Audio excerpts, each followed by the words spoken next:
Long before kings ruled Israel, the land was broken and divided. Enemies came and went.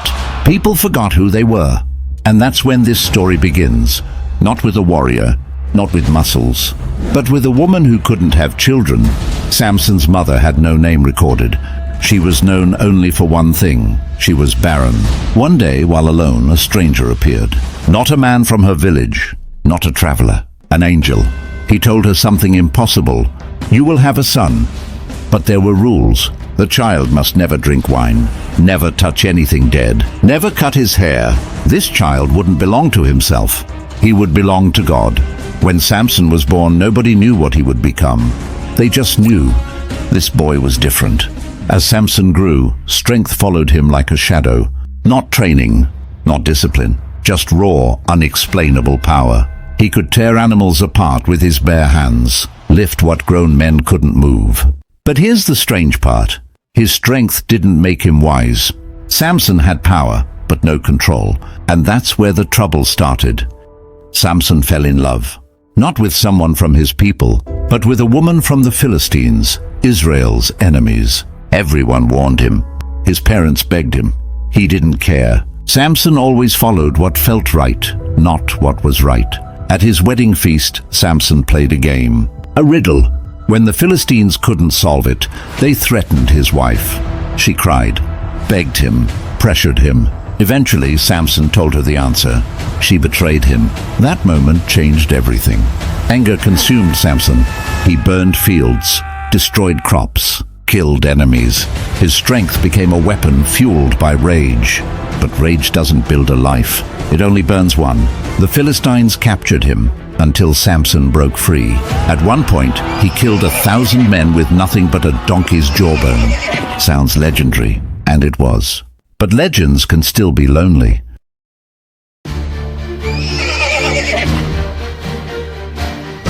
Then came Delilah. She wasn't like the others. She didn't rush him.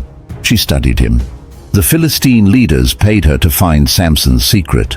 Night after night, she asked, "What makes you strong?" Samson lied, again and again, but he kept getting closer to the truth. Not because she was smart, because he was careless. Finally, exhausted and worn down, Samson told her everything. "My strength is tied to my hair." That night as he slept, Delilah called for a blade, and they cut it. The fall. Samson woke up thinking he was still the same.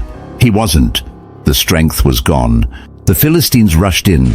They didn't kill him. They blinded him, chained him, turned him into entertainment. The strongest man alive, now grinding grain like an animal. And that's where most people think the story ends. It doesn't. In prison, something changed. Samson had lost everything. His strength, his freedom, his pride. But something started to grow again. His hair, and for the first time in his life, Samson had nothing to rely on but God. No muscles, no rage, no ego, just humility. The final moment. The Philistines gathered for a celebration. They brought Samson out to mock him, blind, broken, laughingstock. They placed him between two massive pillars holding up the building. Samson asked for one thing, "Let me feel the pillars." And then he prayed, not for fame, not for revenge, just strength. One last time. The building collapsed. Samson died with his enemies, but he fulfilled his purpose. The legacy.